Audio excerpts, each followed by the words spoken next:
Assalamualaikum warahmatullahi wabarakatuh. Selamat berjumpa dengan saya Marhama Ulfa dalam mata kuliah Metodologi Pembelajaran. Pada hari ini kita akan membahas materi bahan ajar dan karakteristiknya.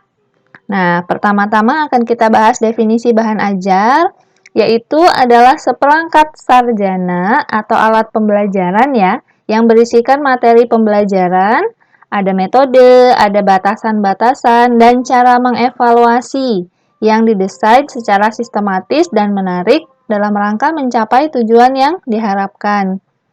Nah, yang berikutnya, bahan ajar atau materi pembelajaran pada dasarnya adalah isi dari kurikulum. Jadi, karena dia merupakan isi, maka dia harus kita fokuskan secara tepat, yakni berupa mata pelajaran atau bidang studi dengan topik atau subtopik dan rinciannya. Jadi isinya ada topik-topik tertentu atau subtopik-subtopik tertentu.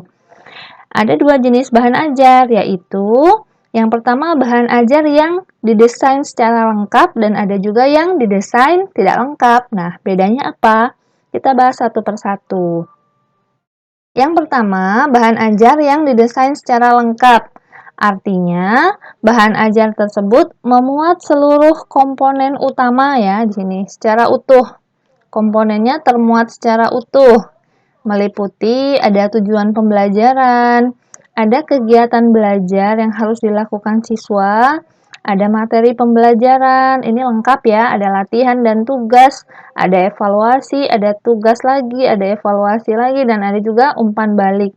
Nah, di sini contohnya kelompok bahan ajar ini adalah modul, kemudian ada audio pembelajaran, ada evaluasi, ada video pembelajaran, ada pembelajaran berbasis komputer. Di sini ada pembelajaran berbasis web, ada pembelajaran berbasis buku, dan seterusnya. Ini kalau yang tidak lengkap, berarti dia didesain dengan bentuk sumber belajar, media pembelajaran, atau alat peraga. Jadi, tidak selengkap yang sebelumnya. Kalau sebelumnya itu kan tujuan pembelajaran, kemudian latihan, materi, dan seterusnya itu harus ada. Nah, kalau ini didesain dalam bentuk sumber belajar saja. Jadi, kita fokuskan bahan ajar tersebut sebagai sumber belajar, media pembelajaran, atau alat peraga saja yang berfungsi sebagai alat bantu.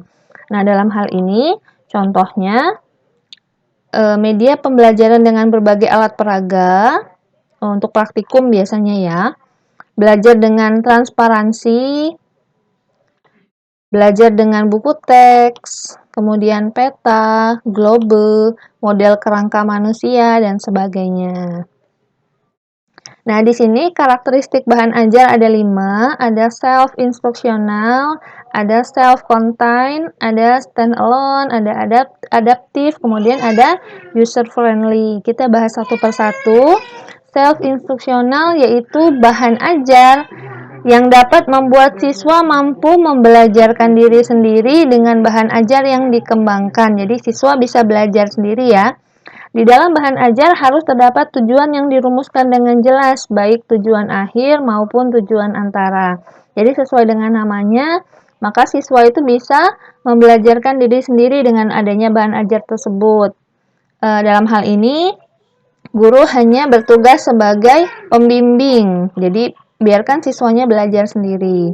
Yang kedua, yaitu self-contained, yaitu seluruh materi pelajaran dari satu unit kompetensi atau subkompetensi yang dipelajari terdapat di dalam satu bahan ajar secara utuh. Jadi, bahan ajar ini lengkap memuat seluruh kompetensi. Jadi, sebuah bahan ajar dalam hal ini haruslah memuat seluruh bagian-bagiannya dalam satu buku secara utuh untuk memudahkan pembaca mempelajari bahan ajar tersebut. Jadi isinya harus lengkap ya bahan ajar itu. Yang ketiga, stand alone. Nah, stand alone ini yaitu bahan ajar yang dikembangkan tidak tergantung pada bahan ajar lain atau tidak harus digunakan bersama-sama dengan bahan ajar lain. Jadi bahan ajar ini bisa digunakan sendiri tanpa bantuan bahan ajar lain. Artinya, sebuah bahan ajar dapat digunakan sendiri tadi ya, tanpa bergantung dengan bahan ajar lain. Nah, yang keempat, adaptif. Adaptif ini yaitu bahan ajar hendaknya memiliki daya adaptif yang tinggi terhadap perkembangan ilmu dan teknologi. Jadi harus melek terhadap iptek ya. Bahan ajar harus membuat materi-materi yang sekiranya dapat menambah pengetahuan pembaca terkait perkembangan iptek itu harus termuat ke dalam bahan ajar tersebut. Kenapa? Karena memang sesuai dengan perkembangan zaman seperti itu. Nah, yang kelima, user friendly.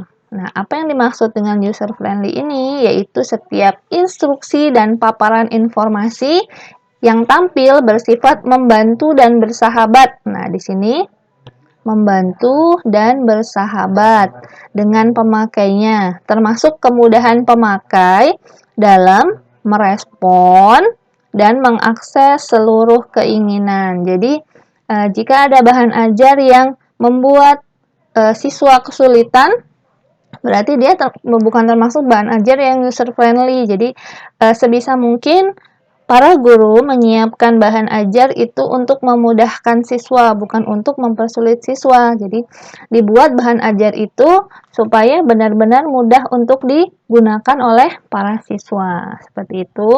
Cukup sekian materi hari ini dari saya. Saya cukupkan. Assalamualaikum warahmatullahi wabarakatuh.